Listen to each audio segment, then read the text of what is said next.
సీతాఫల చెట్టు ఉంది మాకు ఇక్కడ ఒకటి అండ్ బ్యాక్ ఒకటి ఉంది. రెండు సీతాఫలు కాసినాయి. అయితే చాలా రోజులు అవుతుంది ఈ కాల్చి తినక. తెలంగాణలో కాల్చి తినడం అలవాటు కదా, కాల్చి తినక చాలా రోజులు అవుతుంది. రెండు కాలుతున్నాయి. ఇది మాకు బార్బిక్యూ చేసుకోవడానికి, చికెన్ మటన్ ఫిష్ చేసుకోవడానికి. సరే పిల్లలకు ఒకసారి కాలుస్తే ఎట్లుంటుంది అని చెప్పేసి రెండు కాలుస్తున్నాయి. ఇది ఎగ్జాక్ట్గా 1 అవర్ అవుతుంది. ఆగబే 1 అవర్ అవుతుంది.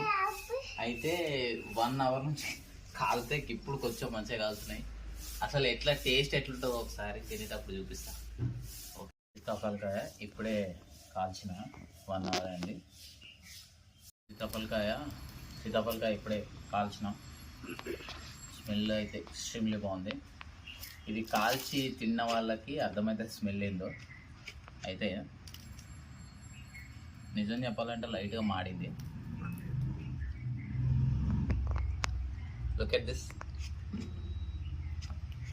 ఆహా, ఇట్లా కాల్చుకొని ఇట్లా పెట్టుకొని ఇట్లా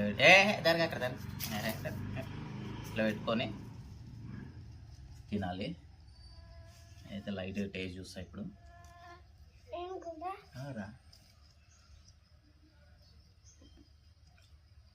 అంతా బాగుంది. టూ గుడ్ ఉంది. ఇంకోటి ఒకటి ఉంది. Thank you. రానా.